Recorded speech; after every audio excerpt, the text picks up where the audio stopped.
So, honor to the eldest, and without no further ado, let's start our investigation on whom are Gog and Magog according to a Christian perspective. So now we are going to backtrack them until the scene of crime. The meaning that instead of going from the start, place of birth, no, we're going to see where they're going to end up. And that's what we are going to present first, Jerusalem in the Bible. Jerusalem in the Bible. There is no Bible followers who doesn't hold in his heart the city of Jerusalem in the highest rank. And many Bible scholars have emphasized the importance of Jerusalem. Everybody knows the importance of Jerusalem, but some of them brought the following assertion that since there is no other city mentioned as much as Jerusalem in the Bible, there's no higher place in the earth. This assertion is twicely wrong. The first reason it is wrong is because by saying so, you are getting involved in what is called Satanism. You see, a bunch of post-teenagers gathering in an abandoned farm somewhere in the middle of the Arkansas on a Saturday evening trying to impress each other by slaying a bunny around a pentagram with the candlelight at the tip of each branch.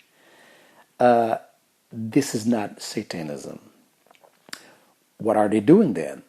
They are not attending the church, all right? Yes, but they are making a parody of something else. What the thing that they are involved in is Luciferianism. But you see, they are so far from Luciferianism. Luciferianism is a part of what we call demonism. When you are trying to enter in contact with demons. You know, there's difference between Satanism, demonism, Beelzebutism, and Luciferianism. Luciferianism is what they think that they are doing by making those, nasty type of sacrifices. They are going to get closer to Lucifer, Satan himself. So far, it is from the truth. You see, demons, their nature is fiery. Our nature is earthy. And the proximity of a humankind, you and I, in order to get close to the devil, Lucifer, something has to happen to you. Something physically. The elemental of fire is going to burn the elemental of earth that you're made of.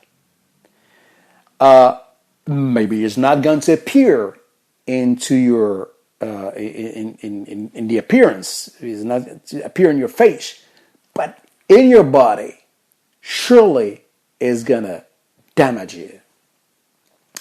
This damage, between quotes, has an advantage.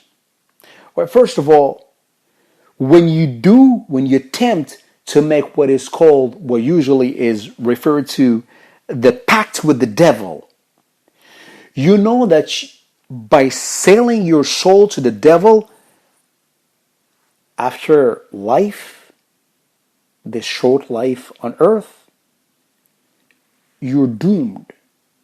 You're literally, in a figure of speech, burned. So you don't sell your soul to the devil for peanuts. No. You sell your soul to the devil for the highest, most important trophy that you can dream of here, right now on earth. That is the throne of the world.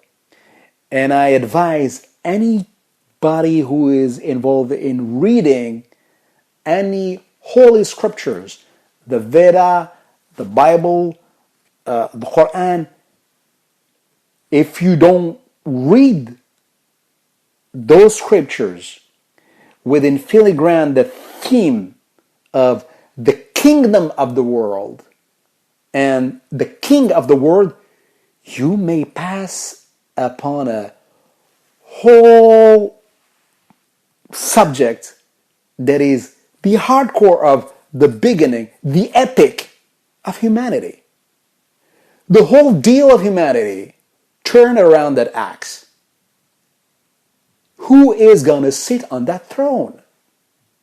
All right. So now when you have made that pact, when you're involved for real in Luciferianism, and that's why the people are, and nowadays, involved in Luciferianism, adapt that they are more than, that you can them more than in two hands. Maybe one is enough. The advantage, of course, is that you get the kingdom of the world, right? But the deal doesn't benefit plainly to Lucifer. Why? Lucifer has a long life. And you as a human being, your life is short. But here's the catch. Because you have made that oath, that pact with the devil, this pact, this proximity with that fire has burned something in you, has damaged something in you. That thing that is damaged on you, inside of you, it is going to be transmitted to your descendancy. And that descendancy, it is going to have a predisposition. It is going to be less harder for you than it is for him. It is going to be easier for your child, your son, when it comes to an age, to take the pact. And again, when you do that, you get even more damage. And once again, it is going to be easier again for you, and so on and so forth, to get a pact, to seal a pact with the devil. It's no use to go further to understand why Luciferianism is usually held in what? In royal bloodlines. Now let's get back to our people, involved in those little games. What are they doing? They are not involved into Luciferianism, and we claim that they are not involved in Satanism. So what are they doing? Those people, in the best, between quotes, cases, they are involved in demonism. But surely what they are, most of the case, because there's a way to do stuff like to practice demonism. You just don't come and practice demonism with something come from your mind. Those people, simply what they are spiritual tramps, losers. So then what is Satanism? Unfortunately, all of us, in a yearly, monthly, weekly, daily,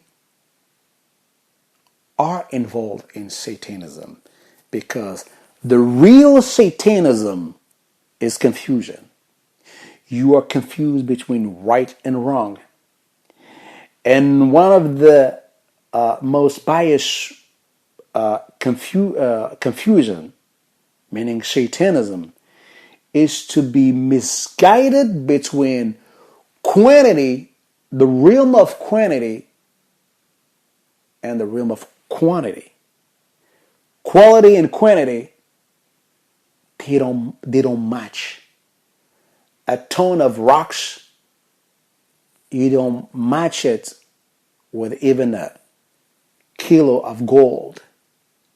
When you come and you claim that since there is no city mentioned as much is quantity, then Jerusalem is the highest is quality.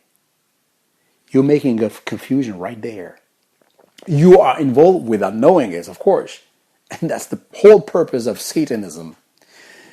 So this claim is wrong once because this is not a strength of proof. You don't prove something of a quantity to demonstrate something of quality. And the second reason why it is wrong, because it is wrong according to the Bible itself.